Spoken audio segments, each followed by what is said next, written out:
Segunda Tesalonicenses, capítulo 2, versículo 1. Manifestación del hombre de pecado. Pero con respecto a la venida de nuestro Señor Jesucristo y nuestra reunión con Él, os rogamos, hermanos, que no os dejéis mover fácilmente de vuestro modo de pensar, ni os conturbéis ni por el Espíritu, ni por la palabra, ni por carta como si fuera nuestra, en el sentido de que el día del Señor está cerca.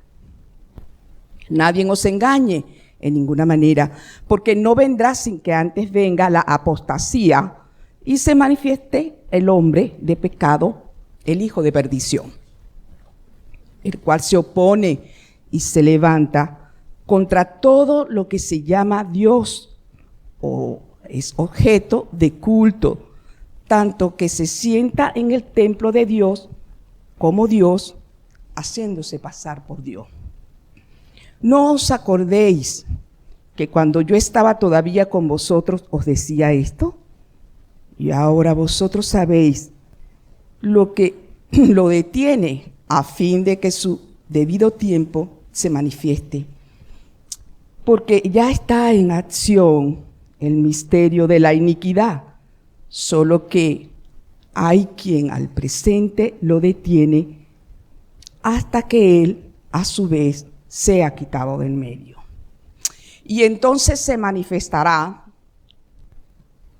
aquel inocuo a quien el Señor matará con el espíritu de su boca y destruirá con el resplandor de su venida.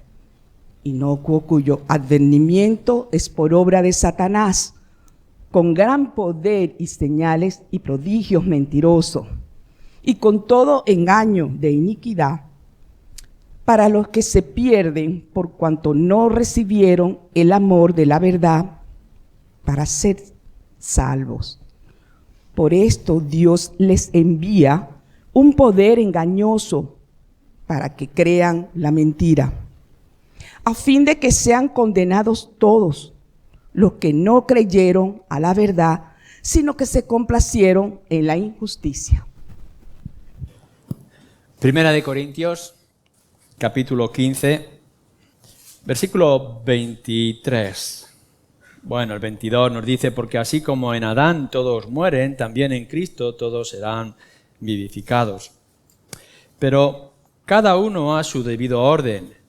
Cristo las primicias, luego los que son de Cristo en su venida, luego el fin, cuando entregue el reino al Dios y Padre, cuando haya suprimido todo dominio, toda autoridad y potencia.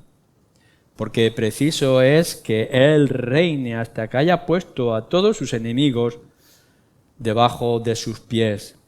Y el postrer enemigo que será destruido es la muerte.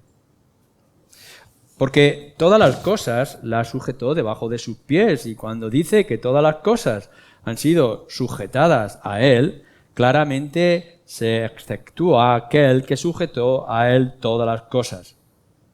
Pero luego que todas las cosas le estén sujetas, entonces también el Hijo mismo se sujetará al que le sujetó a Él todas las cosas, para que Dios sea todo en todos.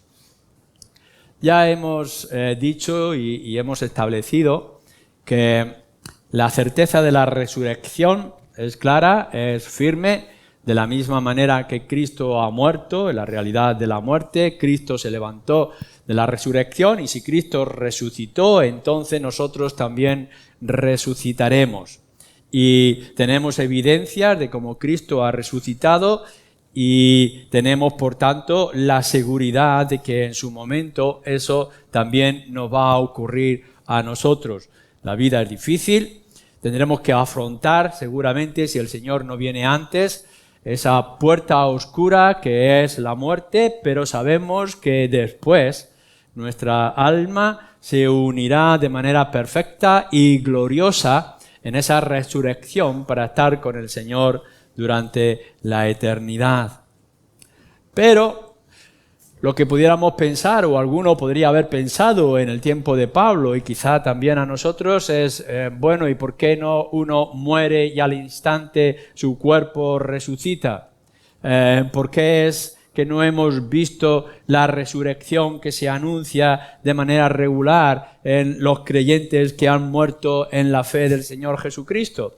Porque la realidad que tenemos y que nos plantea también las Escrituras es que nosotros hemos creído que hay muerte, que Cristo murió por nuestros pecados y por tanto hay perdón y hay salvación, que Cristo resucitó y que por tanto nosotros resucitaremos. Pero ¿por qué no llega la resurrección? ¿Está esto todavía en una situación ambivalente, insegura, o hay alguna otra explicación que nosotros podamos encontrar en las Escrituras? Y entonces Pablo, tal como le está diciendo a creyentes en Tesalónica, como le está diciendo a creyentes en Corinto y también lo hacía en otros lugares, las cosas hay que dejarlas claras y hay que precisar. Una cosa es la doctrina general, hay resurrección, pero otra cosa es que tendremos que ver los detalles de esa resurrección. No es algo que sea instantáneo, porque hemos dicho que la resurrección no es algo espiritual, como que nuestras almas salen volando y ya está, y ese es el fin, o que pueda ocurrir en cualquier momento desconectado de todo lo demás. Todo lo que nos va a describir aquí en este pasaje y en otros nos muestra que la resurrección está controlada, que está puesta en todos y cada uno de sus detalles.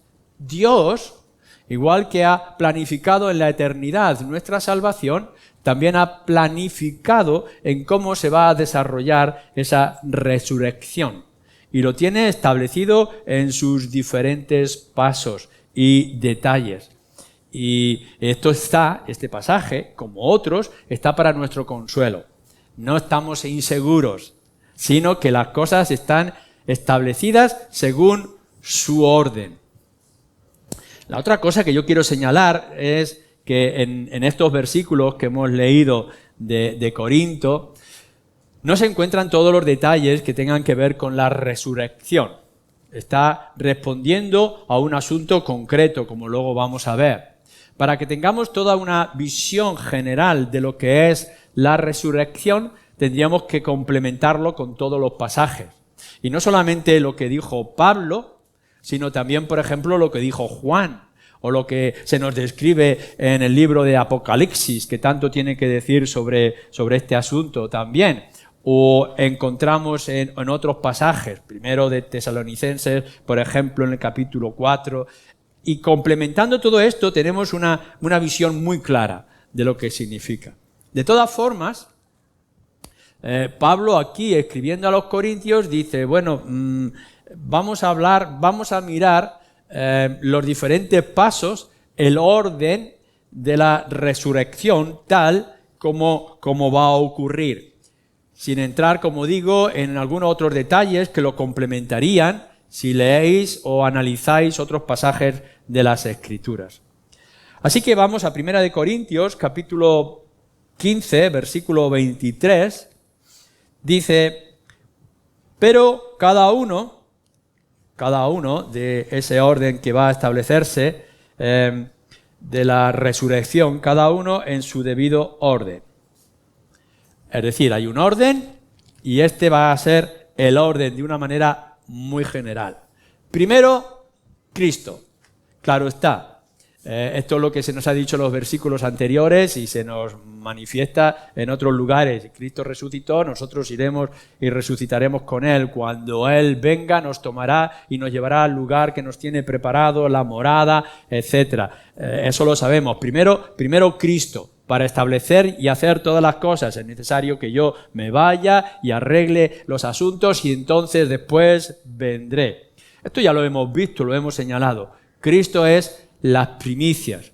Cuando aquí se está hablando de que Cristo es las primicias, es que está haciendo una referencia al Antiguo Testamento, de los primeros frutos, del primogénito, de lo primero que es para Dios. Nuestro Señor Jesucristo es el primero, el que lo va a iniciar, es el que lo va a preparar.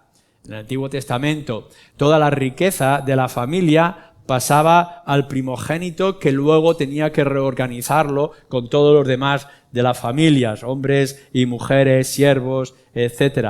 Aquí lo que nos está diciendo es que el primero de la resurrección, el que lo recibe el mandato y el que va a distribuir, el que va a hacer, el que nos va a arrastrar con él, es nuestro Señor Jesucristo.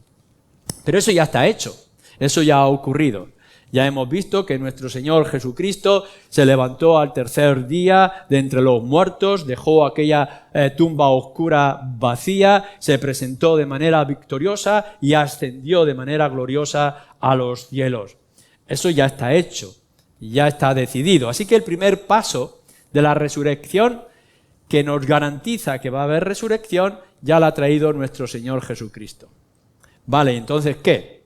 ¿Qué es lo que nos dice?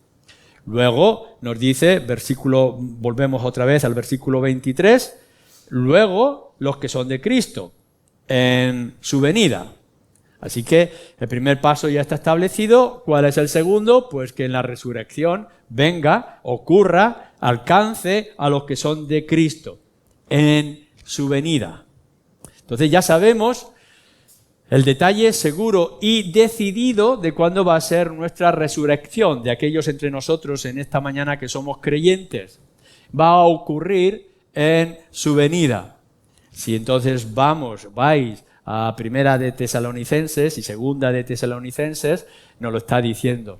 En cierto momento, en ciertas circunstancias de la historia que nosotros no podemos calcular, no sabremos distinguir, tendremos rumores y señales, etcétera, que incluso a veces podrán ser confusas. Pablo lo ha dicho y dice, no os engañéis porque aún han de ocurrir algunos acontecimientos, pero un día, los cielos se van a romper y de pronto escucharemos un estruendo de grandes trompetas donde serán los ángeles viniendo a anunciar, como anunciaban a aquellos pastores que estaban esperando con sus rebaños la venida no ya del Cordero, del Mesías o siervo, sino del Rey. Así que no importa dónde estemos, no importa cuáles sean nuestras circunstancias, en el momento mismo que el cielo se rompa y se abra, nuestro Señor Jesucristo descenderá sentado en su trono de gloria para rendir a todo aquel que aún se haya resistido y recoger, como nos dice, saliendo nosotros a recibirle allá en los cielos. Así que lo que nosotros miramos es cuándo ocurrirá nuestra resurrección, cuándo nos levantaremos de entre los muertos, cuando Cristo venga, a la voz de mando, en su poder y en su gloria y su majestad. Así que los que estemos quemados por el fuego, los que hayamos sido aniquilados por los gusanos en la tumba, los que hayamos sido repartidos, o incluso no sé si alguno de vosotros tiene planificado que lo congelen en una nevera, cualquiera de nosotros un día escucharemos el estruendo de la venida de nuestro Señor Jesucristo y veremos su rostro y su gloria y saldremos a recibirle, no solo en espíritu, sino también con nuestros cuerpos. Y no el cuerpo de ceniza o dañado, sino los cuerpos glorificados. Y entonces saldremos con Él. No se dice nada aquí del incrédulo, porque este no es el asunto. El asunto está hablando para confirmar y fortalecer a los creyentes.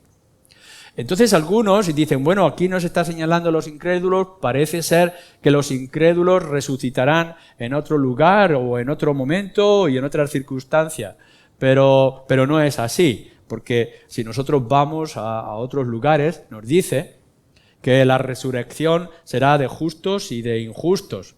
Unos serán los justos, los corderos, para recibir y estar para siempre con el Señor, y otros, aquellos que le han negado, que no tienen a Cristo en su corazón, para ser rechazados y malditos o condenados. Pero la resurrección será para todos y cada uno, a la voz de mando de nuestro Señor, para presentarnos ante lo que nos dice la Escritura, que es un juicio.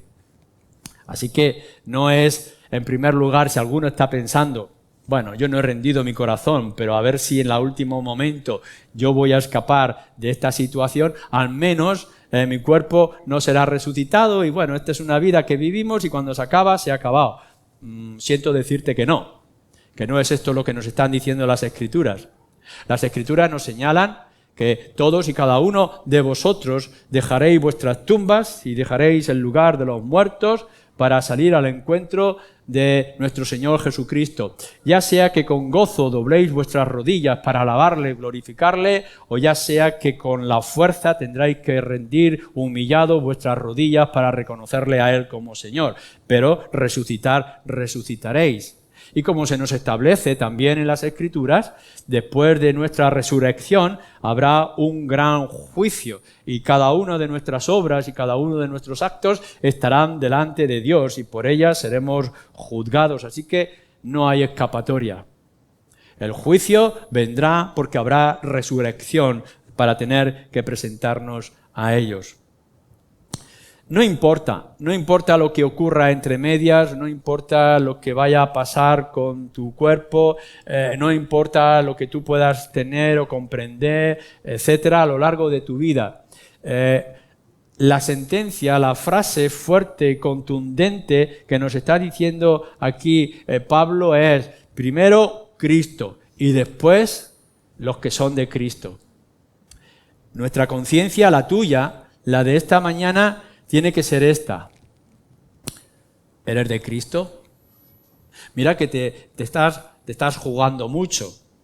No es simplemente que ahora esté en juego unos cuantos años de tu vida y que puedas decir, bueno, cuando llegue se ha acabado, ya está, acabaron los sufrimientos o aun cuando tenga que perder ciertas cosas que he disfrutado. Ten cuidado, porque lo que nos está diciendo, lo que nos está prometiendo con respecto a la eternidad son los que son de Cristo. Tu preocupación no es cómo ocurrirán las cosas, cuándo ocurrirán las cosas, qué señales tendrás que ver o no. La preocupación más importante para cada uno de los que estamos aquí, grandes y pequeños, es, estás en Cristo. Y cuando está diciendo esto es, tienes a Cristo en tu corazón, tienes a Cristo en tu mente, has rendido tu vida a Cristo, es Él tu Salvador, Él es tu Señor, has puesto la confianza plena en su obra en la cruz, eres de Cristo, estás en Él, porque habrá una manera de distinguir, no sé si como algunas veces hay personas que tienen dañado el oído, yo tengo que ser uno de ellos, porque a veces lo que unos escuchan con música, otros lo escuchamos con poco detalle y muy poco definido. Los que algunos pueden escuchar una trompeta de aviso, una trompeta de alabanza y de fiesta, otros podemos estar entreviendo que es tormenta o que es dificultad. Cuando nuestro Señor Jesucristo venga y nos llame a todos y cada uno de nosotros, la manera en que tendréis que recibirle, salir a su encuentro y preparados va a depender, nos dice aquí, si estáis en Cristo, si sois de Él. El primer trabajo, el más importante de vuestros trabajos en vuestras vidas, cuando os levantáis hasta que os acostáis, incluso aun cuando fuera en medio de vuestros sueños, es cómo es vuestra relación con Cristo y cómo estáis preparados. Porque eso va a tener el resultado cuando vuestros cuerpos sean resucitados. Nosotros, los creyentes, tendremos una nota característica a la hora de la resurrección. Cuando salgamos de nuestras tumbas, nos daremos cuenta de que nuestros cuerpos son nuestros cuerpos, pero son cuerpos glorificados para un reino de gloria. Pero ¿cómo será el tuyo cuando resucites y veas que tu cuerpo no es para un reino de gloria, sino para de castigo? ¿Cómo podrás sentir que no eres perdonado, que sigues con el dolor, la angustia, la desesperanza? ¿Y cómo será la de nosotros, los creyentes, cuando veamos que por fin, se cumplen todas las cosas que han sido anunciadas? Estaremos con Él por siempre. Así que, primero Cristo, y después los que son de Cristo. ¿Eres de Cristo? ¿Eres cristiano? ¿Has puesto tu confianza en Él? Bueno, y en tercer lugar, nos da un tercer paso y nos dice, versículo 23, Cristo en su venida, 24, luego el fin, cuando entregue el reino de Dios y Padre, cuando haya, etcétera, etcétera. Y entonces aquí el apóstol Pablo nos da una explicación muy concreta y muy directa. Cristo, los creyentes, que saldremos a recibirle con gozo, y luego el fin. Así que si en vuestra teología, en vuestra planificación, vais añadido diferentes cálculos y planes y acontecimientos, tenéis que enfrentaros con esta palabra que se nos está diciendo aquí. Primero Cristo, después nosotros, Tesalonicenses dice que saldremos a recibirlo, y después el fin. Ya está. No podemos esperar y no hay análisis para nada más. Aun cuando ahora aquí este fin tiene también un orden cronológico que vamos a analizar, lo que tendremos que ver es que no es el principio del fin o es el fin de algo que luego tiene que venir, no, es el fin. Así que no es necesario que busquemos otro reino o que busquemos otros planes o que el Señor tenga que establecer otros pueblos. No, es Cristo, nosotros para recibirle y estar con Él y después el fin. Y cuando tengamos que tratar con otros pasajes que puedan parecer que traen otras instrucciones o otras enseñanzas, tendremos que encajarlo con esta palabra tan contundente y tan definitiva, el fin. Pero nosotros tenemos que poner a este fin un orden y un orden cronológico. Permitidme, por tanto, que lo podamos ver en un diferente orden de explicación que Pablo está estableciendo, pero que nos lo está diciendo. Primero, lo que nos dice con respecto a este fin, a este estado ya definitivo de las cosas que han de venir, nos dice que todo empezó este fin, esta conclusión que va a hacer Cristo cuando venga en su venida, esta conclusión la comenzó el Padre Dios cuando, versículo 27, entregó todas las cosas a su Hijo, porque todas las cosas las sujetó debajo de sus pies. En cierto momento, en ciertas circunstancias en la historia de la eternidad, se hizo un plan con respecto a la salvación y después lo que se establece es que en ese plan de salvación el Hijo se hiciera hombre y viniera a estar en medio de nosotros para rescatarnos de nuestra pérdida o nuestra situación, para redimirnos y librarnos de nuestra condenación.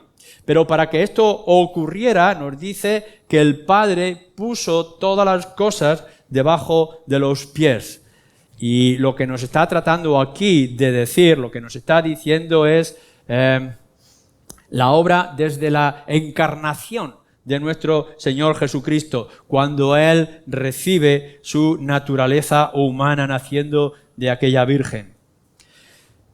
En cierto momento, en la infancia de nuestro Señor Jesucristo, podemos ver en el templo discutiendo con los sabios y ante la demanda de sus padres que están preocupados, Él dice, ¿es que no sabéis que en los negocios de mi Padre tengo que estar? Y se está refiriendo a los negocios de su Padre. Es decir, su Padre, que es Dios, Dios Padre, le ha puesto ya al mando, fijaros bien, de sus negocios, de sus asuntos. No es que, bueno, a ver si te lo ganas, a ver si haces méritos, a ver si por medio de el sufrimiento tú puedas llegarte a responsabilidad de los negocios. No, lo que nuestro Señor Jesucristo dice es que desde el principio ha sido puesto en los negocios de su Padre. No deja a Dios sus asuntos de eternidad y del universo en las manos de cualquiera, sino que los ha dejado en su Hijo Dios hecho hombre. Por tanto, desde la encarnación, todas las cosas ya le están sujetas a Él. En el Evangelio de Mateo, capítulo 28, también nos dice, despidiéndose de los discípulos, todas las cosas han sido puestas a mi alcance, todo poder, yo ya lo tengo controlado, por tanto yo ahora os puedo enviar.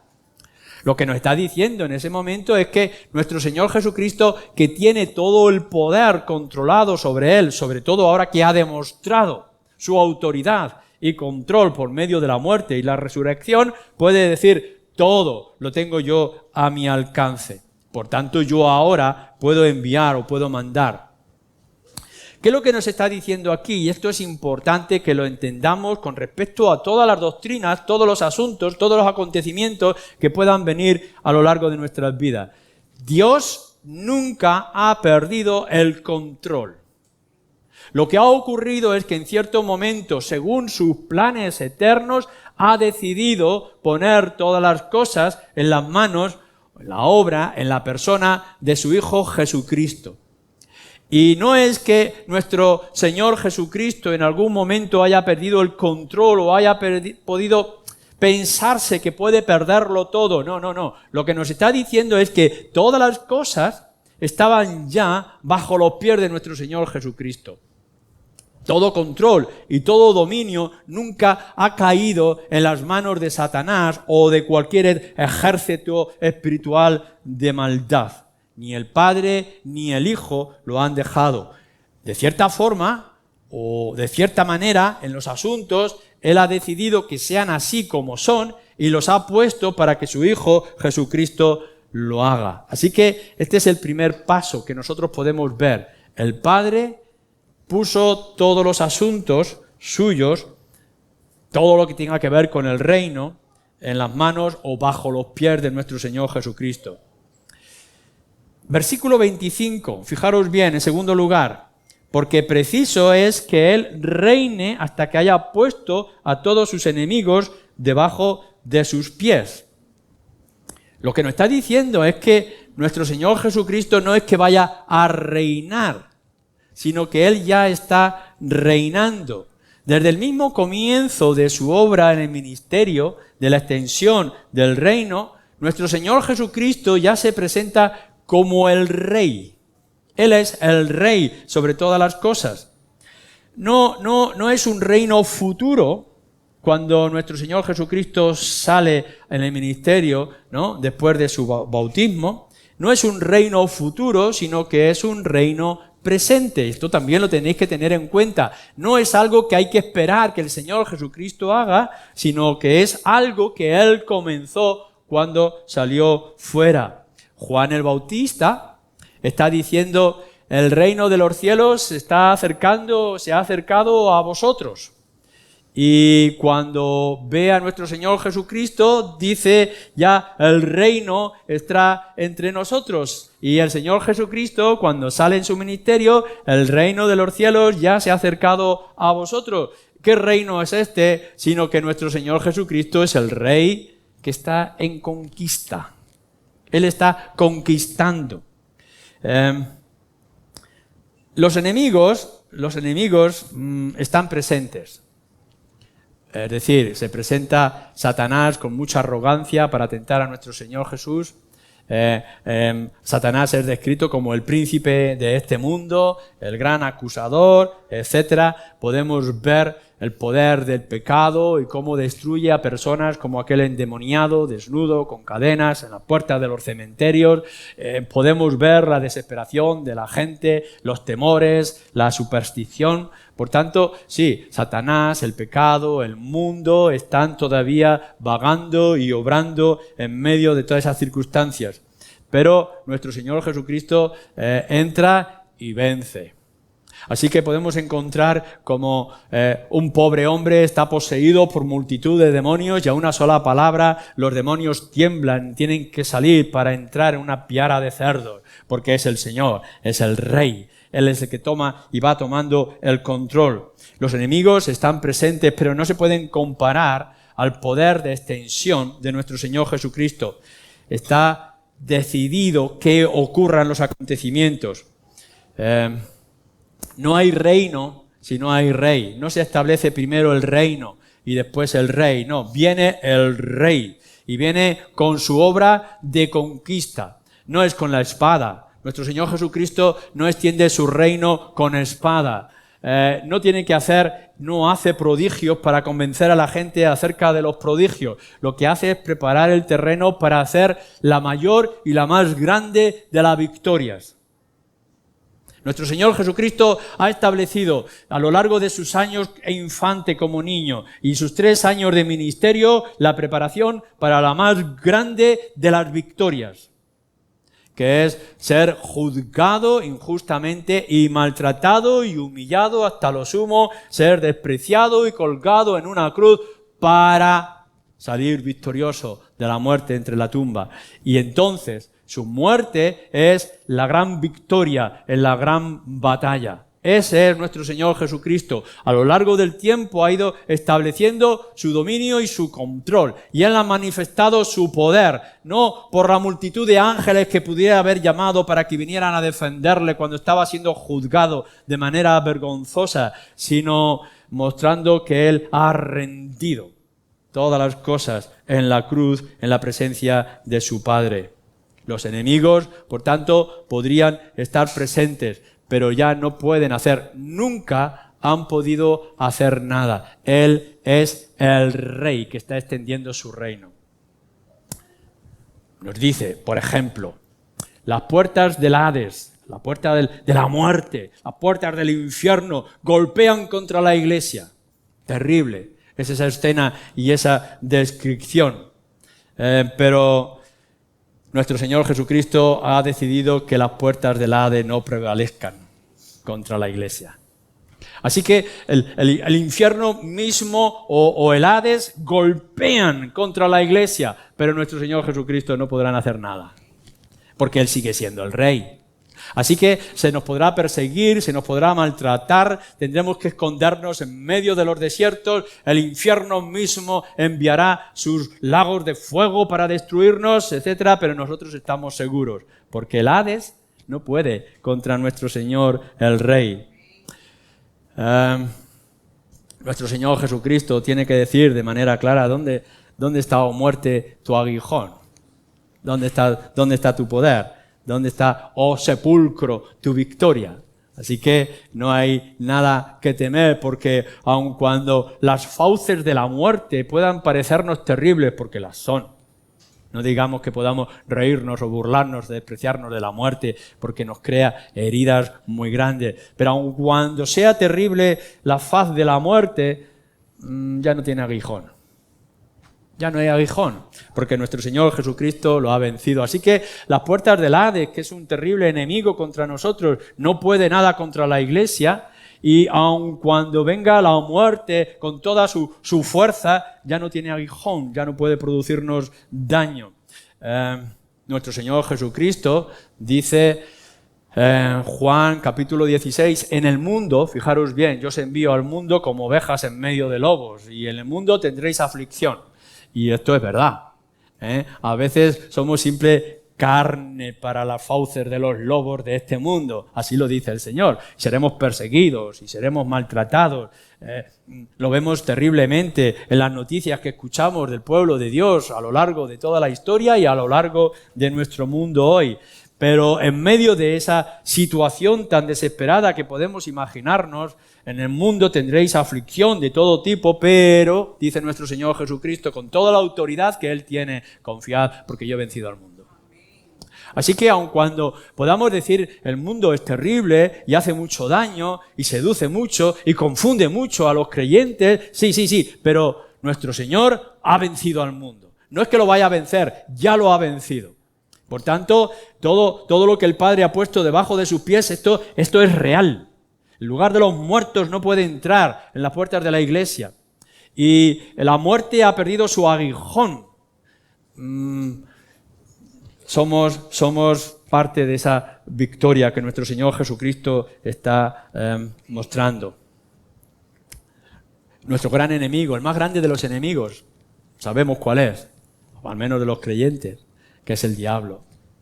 El diablo se puede presentar como ángel de luz, o se puede presentar como un monstruo voraz para devorarnos, o como el león rugiente que anda en cada esquina. Así que el diablo es terrible, es el gran enemigo, y lo tenemos cada uno de nosotros muy cerca. Los que se bautizan, el diablo estará ahí dispuesto para devorarles y tentarles. O los que quieren dar testimonio en la calle para desanimarles. O aquellos que quieren caminar en santidad para acusarles y decirles que son malos o no son creyentes. Así que el diablo es grande y es terrible, es poderoso. Pero hay una sentencia clara en las Escrituras que nos dice: resistir al diablo y huirá de vosotros. ¿Por qué? Dice el Evangelio de Lucas: porque yo veía caer al ángel desde los cielos, a Satanás caer del cielo con todo estrépito. Así que, tengamos en cuenta el diablo, pero tengamos en cuenta que nuestro Señor Jesucristo dice: simplemente resistiéndole tendrás que huir. No sé si podéis ver esa imagen, algunas veces ha aparecido, ¿no? Ese pequeño cachorro que huye ante la fuerza de los devoradores, que parece que van a devorar aquel cachorro, y de pronto el cachorro pega un pequeño grito y la fiera que lo iba a tomar huye corriendo. No es la fuerza del pequeño cachorro, creo que era de un oso, que pueda vencerlo, sino que su madre está detrás, con toda su fuerza y toda su extensión. Así que nosotros podemos llegar y decir: ¿resistir al diablo con qué? ¿Con qué yo voy a resistir al diablo? ¿Con qué voy a decir: no me das temor? ¿Con qué puedo yo vencerte? Con el gran Señor que tengo detrás, que es el capitán de todos los ejércitos. Él es el Rey de gloria. Ante Él nada podemos hacer. Ya se ha acabado el tiempo de la tentación para nuestro Señor Jesucristo. Ahora es el tiempo de la manifestación de todo el poder de nuestro Señor Jesucristo. Así que cuando el diablo se presente para destruiros, para dañaros, para intimidaros, no os preocupéis, porque si le resistís con el Señor, huirá de vosotros. No definitivamente, seguramente, pero huirá de vosotros. ¿Y qué decimos también después de que todos estos enemigos serán vencidos? Queda uno todavía por el cual todos nosotros tendremos que presentarnos, versículo 26, y el último que será vencido, nos dice, es la muerte. Imagínate, tú que eres creyente, claro, yo no sé si no eres creyente y no eres temeroso de Dios, si no tienes a Cristo, si no eres de Él, como hemos dicho anteriormente, no sé cómo estará tu alma. Pero con respecto a nosotros los creyentes afrontamos problemas y bueno, vencemos los problemas. Hay tentaciones, bueno, resistimos las tentaciones. Caemos muchas veces, bueno, nos levantamos todas esas veces. Así que nuestro caminar es un sí y un no. Uno para atrás y dos para adelante. Está todo este conflicto en las circunstancias, los enemigos que están rodeándonos. Muchos de los que estaban con nosotros ya no están con nosotros, quizá porque no eran de nosotros. Y aún nos queda el paso más grande y el paso más difícil, que es el de la muerte. La muerte ya está controlada, la muerte ya está vencida, pero todavía no está arrojada a los infiernos. Pero nuestro Señor Jesucristo lo dice aquí, lo señala muy claramente, Apocalipsis capítulo 20, la muerte será arrojada, la misma muerte será arrojada al lugar de azufre y fuego para toda la eternidad. El último que será vencido por nosotros, como fue vencido por nuestro Señor antes de subir a los cielos, es la muerte. Así que vosotros hacéis un recorrido en este fin y podemos ver, nuestro Dios y Padre entregó para la obra de la redención todas las cosas a su Hijo Jesucristo. Y Él ha ido avanzando y venciendo. Él ha vencido ya. Yo he visto caer.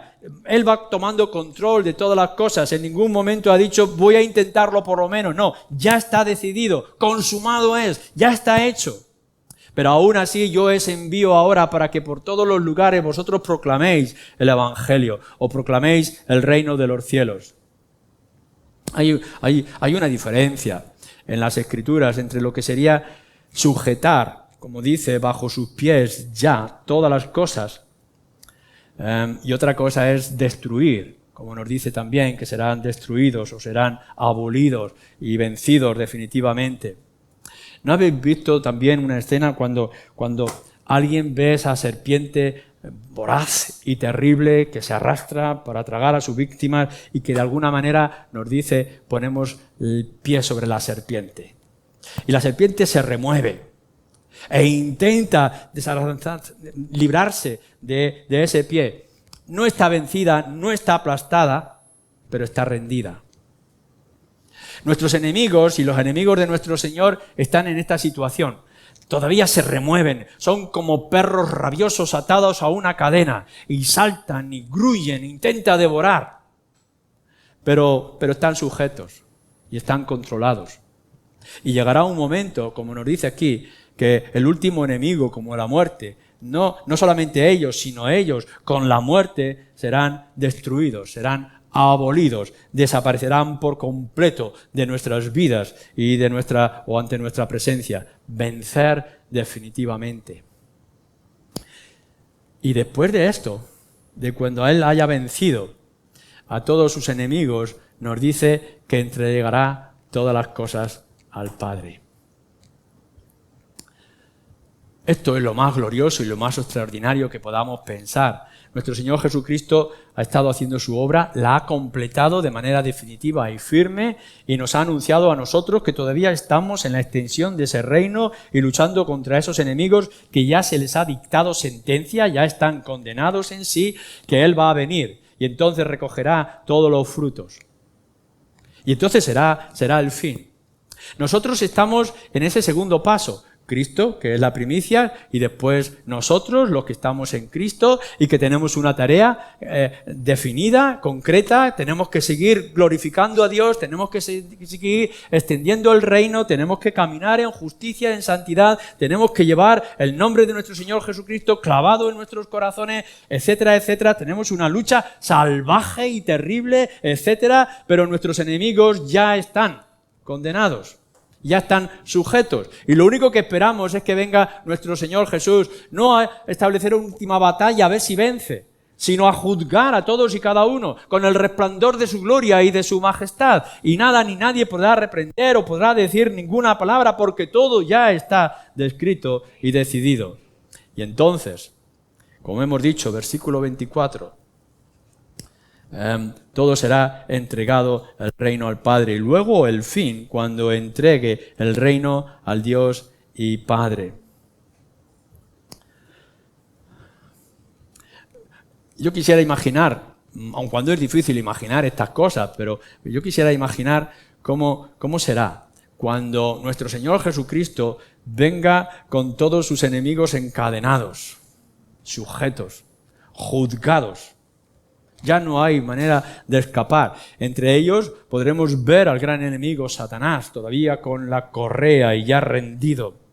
Y podremos ver ese terrible enemigo que es la muerte, el mismo infierno que se desata con todo su fuego, que es apagado y que es controlado. Esta ramera que es el mundo que nos ha querido seducir y destruir con sus engaños. Esos profetas falsos que han sido levantados, todos están dominados y controlados como siervos, esclavos, ante el dominio y el poder y la majestad de nuestro Señor Jesucristo. Y Él vendrá, como nos dice también Pablo en otro lugar, con todos esos enemigos ante la gloria del Padre y dirá, aquí está, esto es lo que se ha conseguido.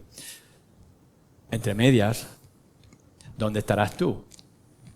Porque esta es la cuestión principal, no es tanto que definamos esta doctrina y estos detalles, sino que volvamos al principio. ¿Dónde estás tú?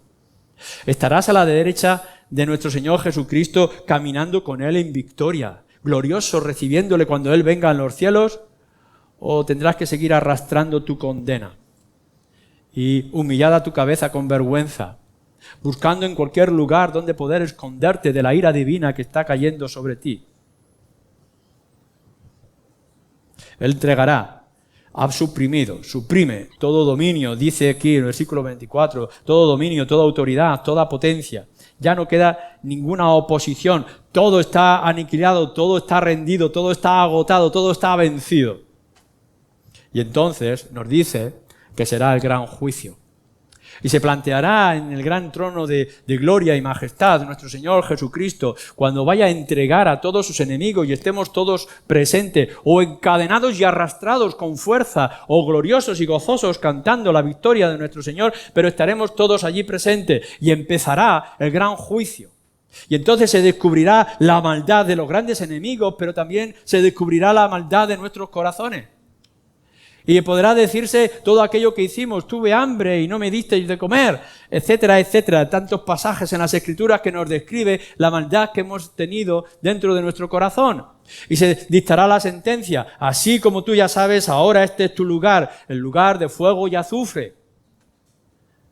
O cuando venga y se nos diga, vosotros los creyentes también sois culpables de malos pensamientos y de codicia en vuestros corazones y de malas obras y hechos a vuestro alrededor. Esto también es merecedor del infierno y de la condenación. Pero ahí está nuestro Señor Jesucristo. Él es victorioso. Yo no solamente he venido, dice nuestro Señor Jesucristo, yo no he venido únicamente a aplastar enemigos, sino a extender el reino y a salvar al alma.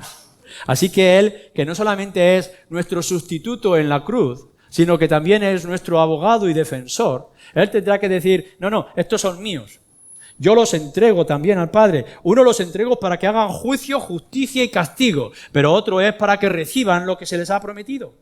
Aquellos que están en mí, o que están conmigo, o que han puesto su confianza en mi obra, ellos están seguros conmigo, y por tanto los he de llevar al lugar donde yo les he preparado lugar, allá en los cielos, para que estén conmigo durante todo el tiempo. Así que ya no habrá juicio. Él es nuestro defensor. Nos va a entregar al Padre, a los creyentes nos va a entregar al Padre para que nos dé las victorias que nuestro Señor Jesucristo ha conseguido para nosotros. Así que todo será entregado y nuestro Señor Jesucristo rendirá orden, pleitesía delante del Padre.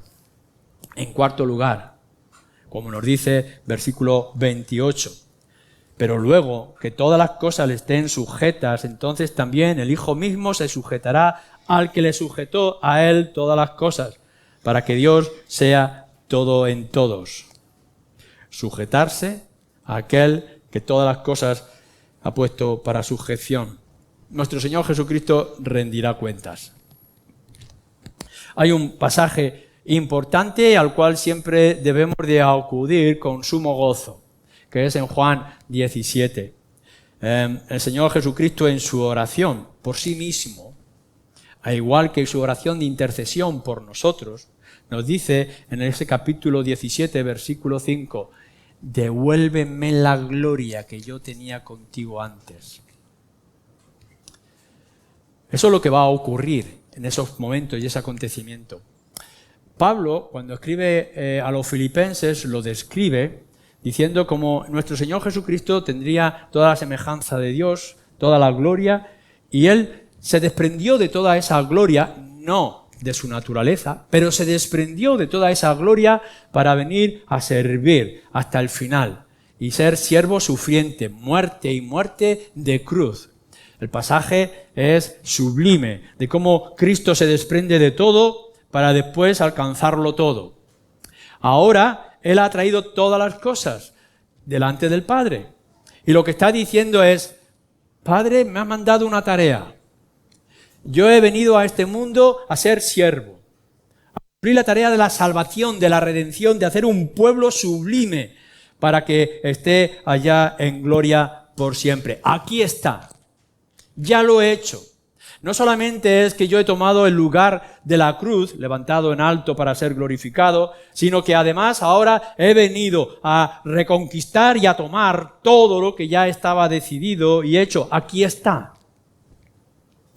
Y entonces nuestro Señor Jesucristo dejará de manera definitiva todo su ropaje de siervo para ponerse a igual con nuestro Dios y Padre. En el principio era el Verbo, y el Verbo, dice Juan, era con Dios. ¿Por qué? Porque el Verbo era Dios. Así que cuando nosotros vemos que Cristo se sujeta, no es que sea un siervo en obediencia como lo podremos ser todos los demás, porque siempre seremos los siervos del Señor aun cuando estemos en el cielo, sino que Él ha sujetado y viene y dice, Padre, me has dado una tarea, he cumplido la tarea. Me mandaste aquí a hacer un pueblo, aquí tienes un pueblo. Teníamos unos enemigos de las almas de los hombres, unos opuestos a tu gloria, aquí están rendidos a tus pies. Ahora se ha hecho un juicio y yo he intervenido y he rendido a los míos, los enemigos para ser destruidos y al pueblo para ser redimido y salvado. Aquí están todos. Y de todo lo que se despojó él, ahora será vestido y adornado. Porque lo que se está buscando aquí, y con esto termina esas palabras tan extraordinarias que tenemos en el versículo 28. El Hijo mismo se sujeta al que le sujetó, a él todas las cosas. ¿Para qué? Para que Dios sea todo en todos. ¿Sabéis lo que implica todo esto que estamos viendo con todos estos detalles y muchos más que tendríamos que ver en otros pasajes? ¿Sabéis lo que significa esta lucha constante en nuestra vida cristiana? ¿Sabéis cuál es el sentido y la razón para que tú y yo y tantos de nosotros podamos haber sido salvos?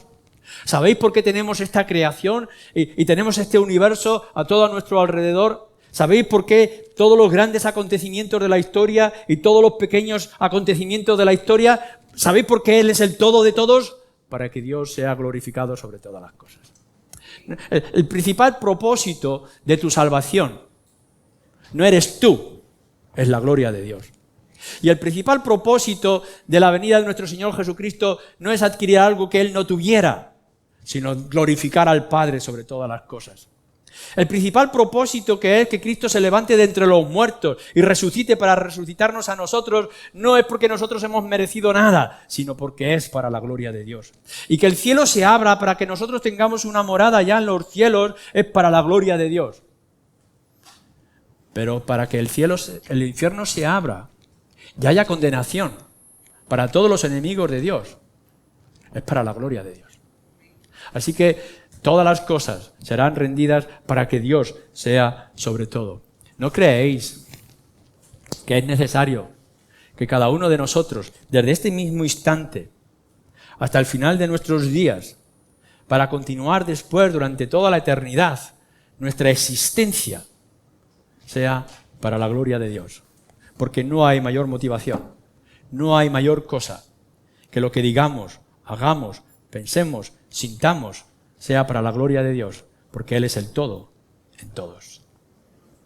Por cierto, ese todo en todos que nos dice aquí, ¿no es también nuestro Señor Jesucristo? Como Pablo dice en otro lugar, es el todo en todos.